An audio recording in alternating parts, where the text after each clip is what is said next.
신앙이 무엇이냐? 신앙은 릴레이션십입니다. 릴레이션십에 대한 이해가 없는 사람은 종교적으로 갈 수밖에 없습니다. 그리고 피곤하고 내가 맡겨진 또 어떤 사역에 또 헌신하고 봉사하고, 근데 그 부분들이 다 필요한 요소들입니다, 교회에. 그러나 하나님과의 이 관계 없이 자기의 열심과 종교적인 열심과 또 자기의 생각으로도 얼마든지 할 수 있는 것들입니다.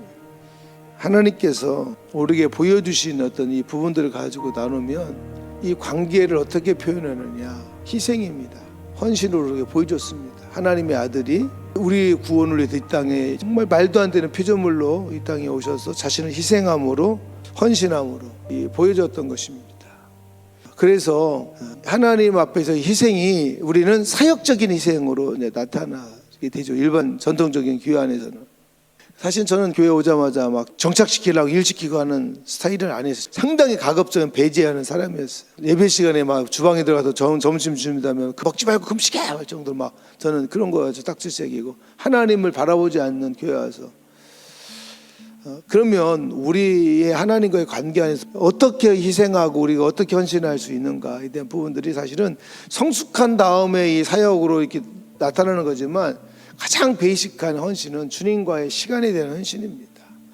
말씀과 기도에 대한 헌신으로 하나님과의, 그래서 여러분들이 작정하고 나오는 헌신은 아주 중요한 것입니다. 그 희생들이 있어야 되는데 그게 가장 기본적인 것이에요. 그래서 말씀과 기도의 헌신이 없는 사람은 하나님과 관계가 없는 사람입니다. 그냥 종교적인 사람입니다. 평상시대 여러분을 보십시오. 평생에 이것만 하나님과의 관계 인식하고 가도요, 신앙 무너지지 않습니다.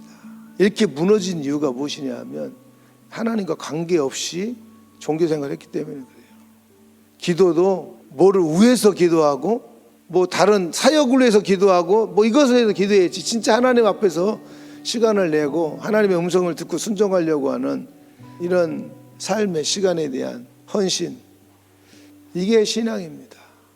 두 번째는 안정감입니다. 안정감.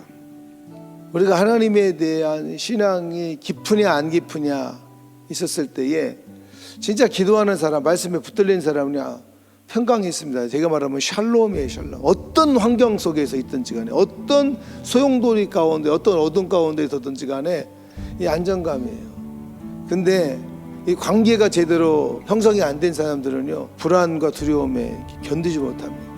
그냥 작은 요동에도 이제 두려워하고요.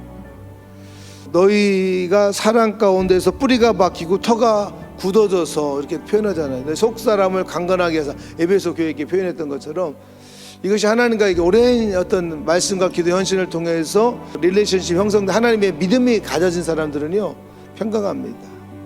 그게 나의 하나님과의 관계에 대해 확인할 수 있는 부분들.